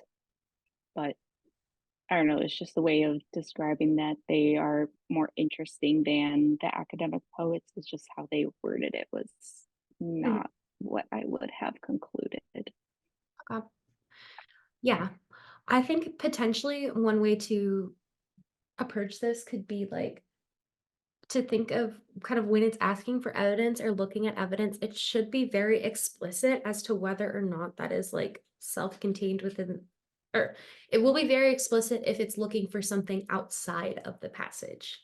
So I think it could Mhm. be like default, think about what's in the passage and like what evidence they're providing, unless they've like kind of explicitly told you or pretty much like overtly implied that like, oh, this we're looking for something that like could be true or could be outside the passage. So like default to let me find a line within the passage, and that's where I would struggle to find examples of actual song lyrics.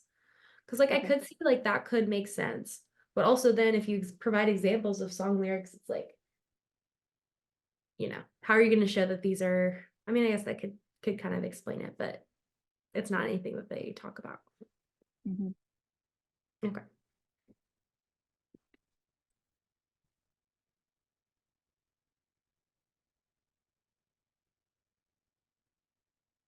Okay. Question 92. Author most likely believes. Okay, perfect. We got an author. What does the author believe? That one of the main purposes of teaching fiction and poetry should be to provide students with. So this is basically asking like, what does the author think we should be teaching? What was your thought here? Anything to do with experiences and entertainment. Hmm. And the only one that really hit that was D. Yeah, I would definitely agree.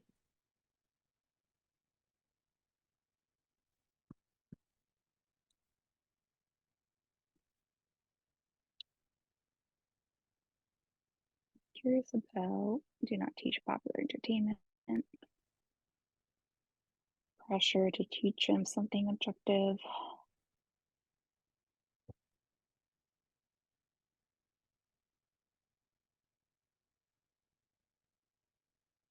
Yeah, I think honestly the other ones were just like too.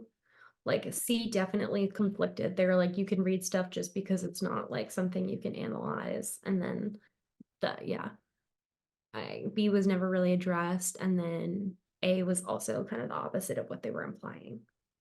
Yeah. Cool. Okay, 93. Okay, given the information in the passage, so already off to a strong start. If drugstore fiction were taught in literature classes, which of the following outcomes would most likely occur? So all we really know about drugstore fiction is what? They could potentially have more to offer than higher class.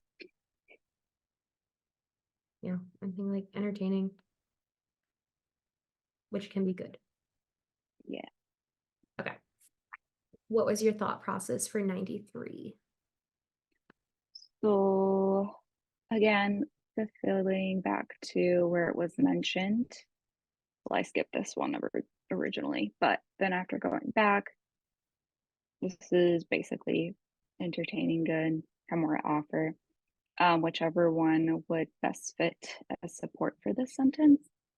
Um, reading skills, that has nothing to do with the passage, so that is out of the picture. B, I liked, but was unsure, so I let that as a question mark.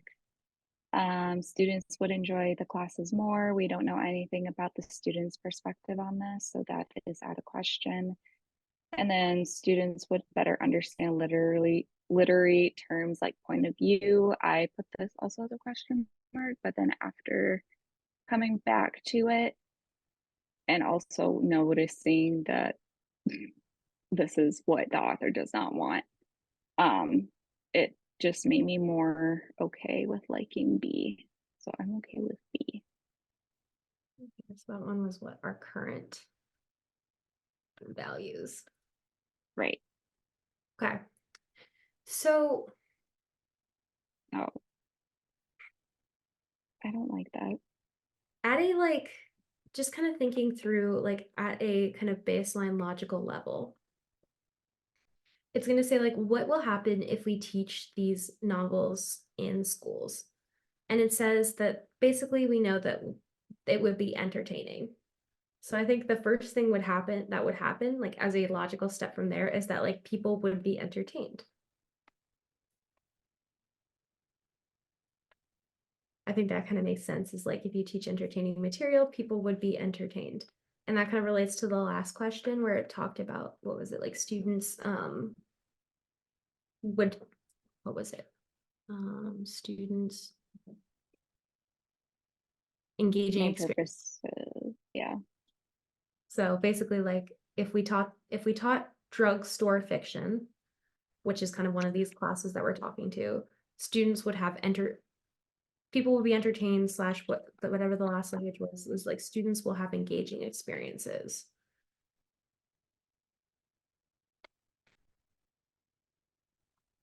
Yeah, I can't spell that. So my like original kind of thinking from there is just in the most explicit of terms, if you teach entertaining content, students are having experiences, the students are going to enjoy the classes more. Like, I think that's kind of the most direct consequence of entertaining material equals like more entertaining classes. Potentially then the next step would be like, oh, they're going to change these curriculums. But I was actually somewhat against this just because it said that like the curriculum objectives, the whole problem with them is that they value like this like usefulness, and they still might not see the usefulness in entertainment, whether or not it's taught. So it's like if a curriculum is valuing usefulness, they might be against teaching this fiction, but just because people are enjoying it isn't a good enough reason for them to actually change the curriculum around it, right? Because they don't think that like entertainment is as useful. Does this kind of make sense? Mm-hmm. Yeah, it is often tempting to treat life enhancement. So I think the whole issue is that the curriculum doesn't think entertainment is life enhancing, but the author does. So the curriculum might not change because they're not going to see entertainment as life enhancing, but the students are going to enjoy it if they were to have this kind of curriculum or if they were to read these kinds of books. Okay. Does that make sense? Yeah. Okay. You can see kind of what their explanation looks like too.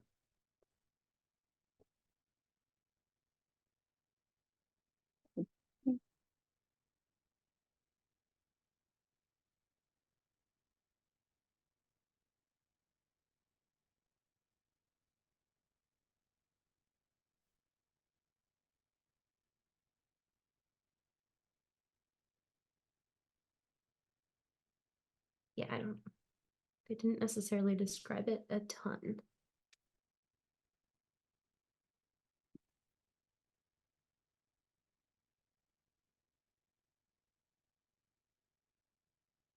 I swear sometimes if they explain some of the stuff, they make up quotes that is somehow pertaining to the passage. And I'm like, where are you searching this? I think it's in the first paragraph. Oh, it is. It would be The kinds of poetry that go most directly for those values we associate with simple entertainment. Drugstore paperbacks. There's another one. So I guess because of drugstore fiction and then drugstore paperbacks as well. yeah. So Well, I feel all like right. yeah, my kind of line of thinking here would be like, what is drugstore fiction? And we kind of identified that as something that's entertaining, right? Mhm. And so what's going to happen if you read it, you will be entertained. And then maybe like that could change values and like affect like what we value in education, but that's definitely several steps down. Like the most likely thing that's going to occur is if you read entertaining stuff, you will be entertained. You'll I enjoy think if it. you were to Yeah. kind of follow along with your line of like changing curriculum, well, first that would entail that people would have to change their perspective on what's useful or why we should teach stuff or what's life enhancing, what we should get out of it. Like it could definitely be somewhere in this cascade if like people are entertained, they realize the value of it, and they eventually like change their mind. But it's definitely several steps down on that thinking cascade. And it definitely seems like the more likely, like direct outcome is going to be like if you read something entertainment, you are entertained. Mm-hmm. Okay. Okay, 94.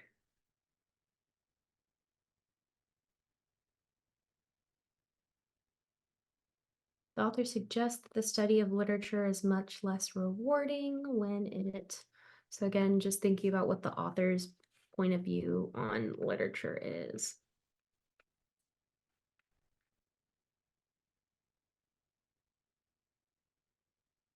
Okay, what were your thoughts on this?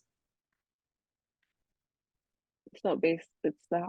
So saying that it's less rewarding when you're not engaging in the entertainment. So basically going for what the business of education is supporting. So I thought of A. Yeah, I agree.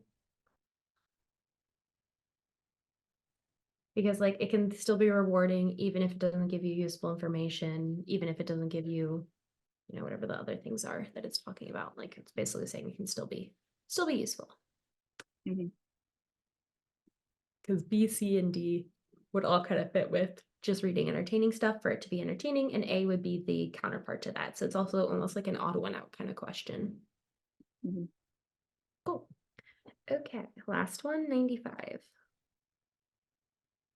Okay, suppose that the majority of high school students have read at least one work by the science fiction writer Isaac Asimov for a literature class. The new information would most challenge the claim that. So I pulled two parts out of this. The first I saw is that it is mentioning science fiction. Mm-hmm. And I first wanted to like characterize that. Do we think science fiction is that more like academic type or that more No, entertaining type? entertaining.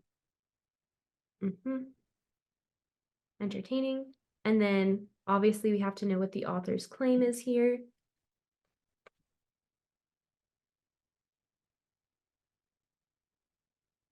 Is He's what's in being favor. challenged. He's in favor of science fiction. So then whatever would challenge is again what would oppose. So basically the less rewarding question, but asked differently. Yeah, I would say the author would want sci-fi and also thinks academia doesn't value sci-fi, right? Because it's entertaining. I was also 50-50 on this. Okay, which But two? B and C.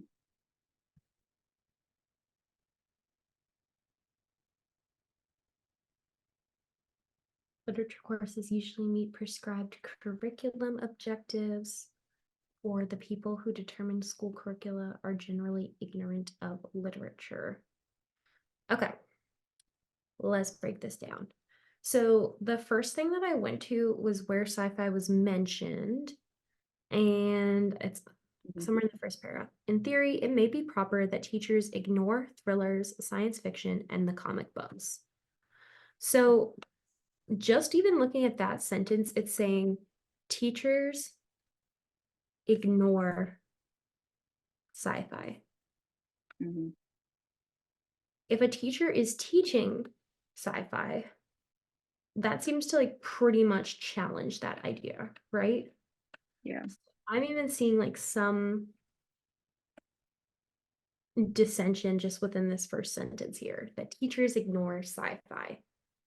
So we already know that like this would challenge the claim that teachers do ignore some of these genres. Is there an answer choice that falls into that description?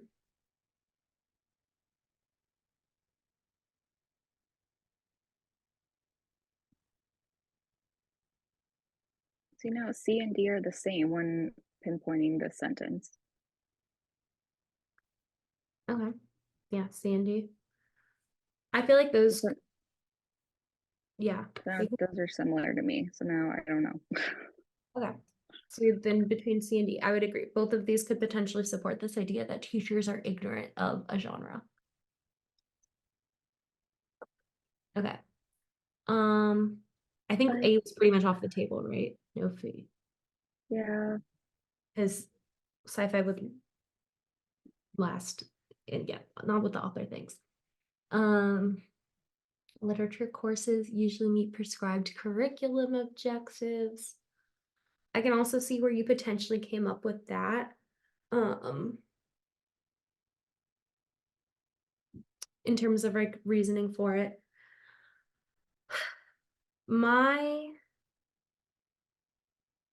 I'm trying to think of how to explain how I jumped to this conclusion. Because basically my thought process like immediately pointed me towards one answer, and I'm trying to justify exactly how I arrived at that one answer. is it C? It was D. Oh, well, never mind. I thought prejudice would be too strong. And also with popular genres, is it really? I don't know. I would question if it's, well, I can't even question that because we're kind of talking about simple entertainment. And that's, I guess, more of a description of popular entertainment as well. I don't know. It's just prejudice and popular genres would make me question it. Yeah. So I kind of see what you're getting at here, and I can see now why someone might pick B or C or D in this case. I think we definitely eliminated A. I'm trying to like justify my thinking here. I think I was very zoned in on this sentence. It may be proper that teachers ignore thrillers, sci-fi, and comic books. Like just within that sentence, thinking about like it's specifically referencing teachers ignoring genres. So like teachers are against particular genres. Like I felt like D most corresponded to that specific sentence and that specific wording. Like kind of all very self-contained within that sentence, if that makes sense. That's fair. Let's I see it though. you want to let's actually select this. I kind of want to see what their reasoning was here, because I honestly like I defaulted to D and I can't really tell you a ton why. Yeah, this would suggest that teachers do teach popular entertainment. It implies that teachers of literature have some latitude in choosing works covered in their class. Therefore, the information about the science fiction suggests that many teachers of literature are not prejudiced against popular genres. D matches my prediction since teaching a science fiction writer means that literature teachers do teach popular genres. While D is not disproven by the situation in the question stem, teaching Asimov does challenge, does it make it less likely and argue against it? Okay. Yeah, I mean, I think Jack Weston kind of also clued into that, like use of the word prejudice, saying that like that could necessarily be something. And it's, I guess their explanation was it might not, like it was just saying which would it challenge the most and not necessarily like, is that true? If that makes sense. Like it's saying it would challenge this, regardless of whether or not that was like an actual assertion or something.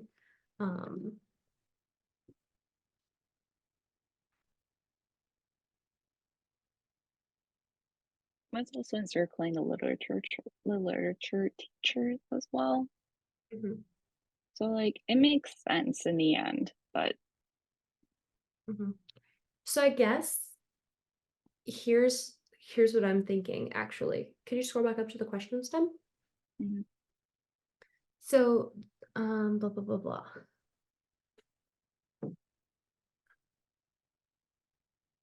In rereading, most challenge the claim that this doesn't say that this is the author's claim. It doesn't even say if this is a passage claim. This is almost a pseudo-discrete type question, if that could make sense to you.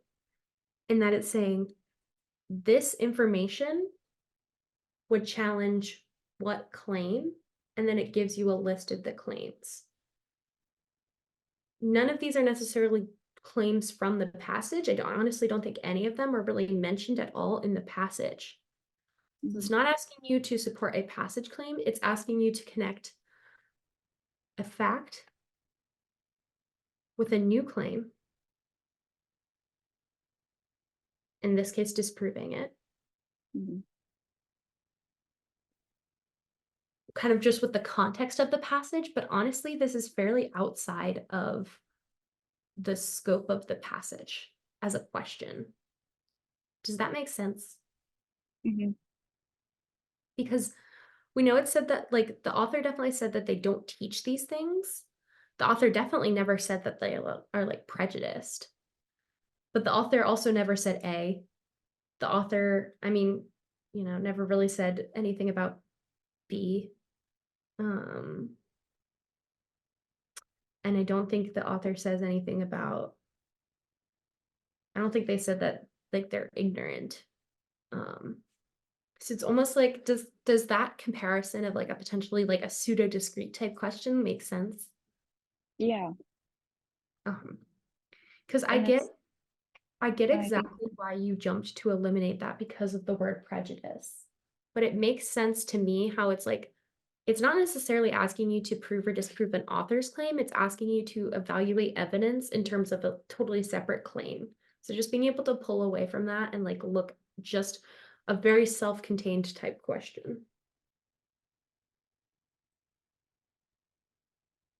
the claim is specifically about teachers too and their view on it. So whatever would disprove that as well. Mhm.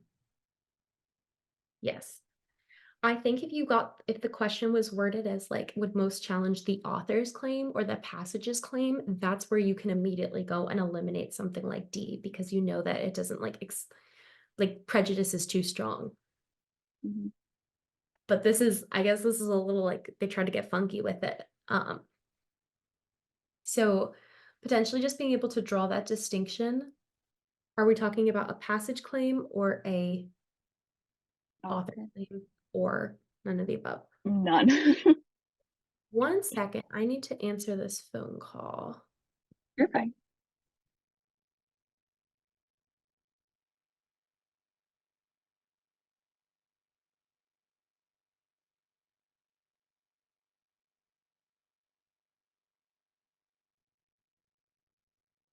Okay, sorry, my partner was in the middle of Costco and had a question for me. Oh, you're totally fine. Okay. I heard their cheesecakes were good. I don't know. We don't have Costco here, so I don't know. Or maybe we do. We probably Sad. do. I know. I'm, Sometimes they're far I'm, away. Like, the closest one to us is like half an hour. So, oh, um, okay. How are you feeling post passage all 10? right. I think it's all right. It makes sense though after breaking it down and pinpointing. So, So, yeah, my big takeaways were one is when you're kind of summarizing your passage, either in your head or on paper, to just go that extra step of asking why and like, um, you know, clarifying. We talked about like, oh, authors don't like literature. What type of literature? Why don't they like it? Because it's disappointing. Why is it disappointing? Because, it's boring, it's commercial. You could ask why. Is it boring or commercial? And it's like, okay, the author doesn't, there's no explanation for that. We can kind of end our summary there. That's my first paragraph synthesis. And I've got this almost little flow chart of teachers don't like this literature. Why? Because it's disappointing. Why? Because it's commercial and boring. That's my like flow chart for paragraph 1. Then we have paragraph 2. It's saying like, you know, there might be another reason kind of why this is not taught by teachers. And it's that education values like useful life enhancing. What is useful or life enhancing? Well, you can't really quantify entertainment, so we're basically just left with useful. And you can't necessarily see how useful is, how entertainment is useful because you can't like really, put a number to it. So then you are kind of just left with like, okay, you know, that's why they're not teaching this literature because they don't see why it's useful or life enhancing. mhm. Kind of just like that almost flow chart of breaking it down. So that was main point 1 was just asking like more specific what or why when you're summarizing a passage. Main point number 2, let me just scroll back through these questions. So we definitely had like points where we kind of looked at the author's claim. So point number 2 was that if something is referencing outside of the passage, it will be explicit. So we see in number 95, this new information, suppose that, like it's very clearly telling us this is a separate from the passage type situation. Versus in 91, it's saying like this is supported by, very much looking for concrete evidence in the passage. So main point 2, the question stem will differentiate if you're looking within or without of the passage.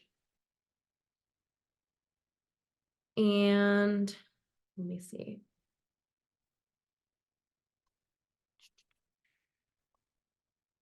I guess main point 3 would be to, I guess referencing when we were talking about like the class would be entertaining, to also kind of follow that like line of logic at the most simplistic level. What is drugstore fiction? We talked about it's entertaining. What happens if you read something that's entertaining? You're entertained. Kind of just that simple cascade of events. Just to pick the most kind of obvious, most simple answer.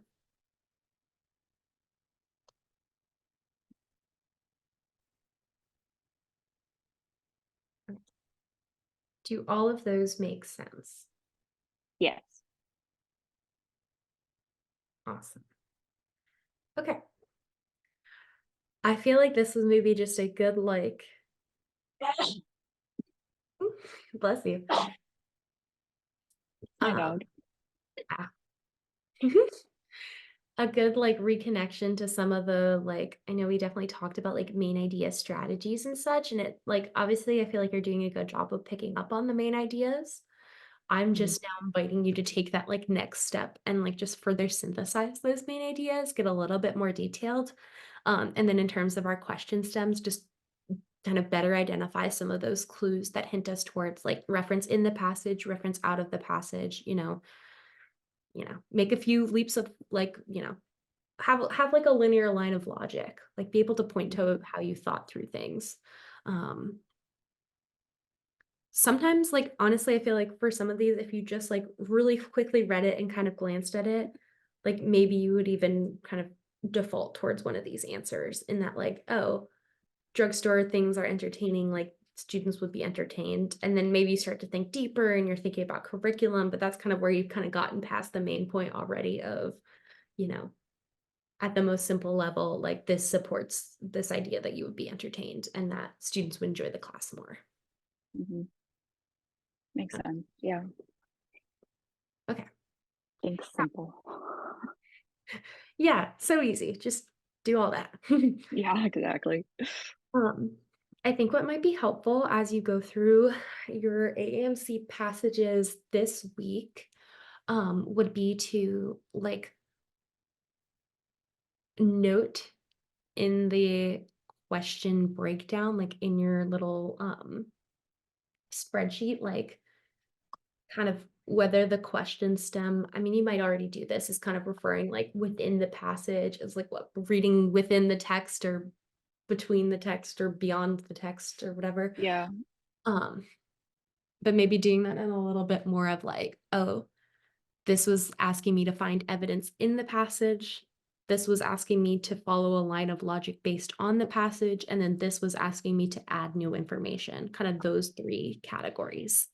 Right. So highly contained to the text, pretty much based on the text, but like slightly requiring you to think on your own, and then much more extraneous to the text that you've got to kind of connect into it.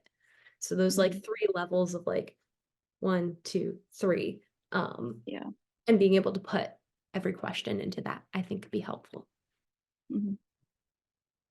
Okay, cool. I think that's everything. I thought that was a good like breakdown. You ready to get back into it this week? Gotta do it sometime. Yeah. So I mean, take it easy on yourself, like be forgiving. You might still kind of be getting back into the swing of things and, you know, yeah, let's not necessarily like over push yourself right now. Just kind of, ease back in, do what you can do, and then we'll kind of check in towards the end of the week and see how that's going. yeah, it'll be good. It'll be fine. Just gotta Yeah. keep the momentum. It'll be fine. Hmm. Awesome. Wonderful. Well, do you want to meet Friday or do you want to just push or go till next Monday? I can do Friday. Do Friday, and then maybe we can try to do some like psych soci type stuff. Yeah, that'll be good too. And we're down. Okay. Do you want to do Friday morning or afternoon? Either honestly works. You can do morning. Okay. You want to do 9? Sure.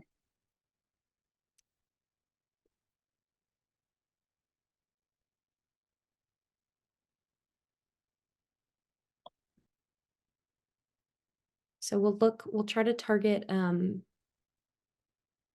understanding psych soc terms beyond their like stated definition. Um and like where they could potentially be like, like basically like making them flexible. Yeah. So I'll pick out some good like just terms that we can hone in on and think about. Okay, cool. Thank you. Awesome. Cool. Well, I will see you on Friday then. Sounds good. Have a good week. Thanks. You too. Bye. Bye.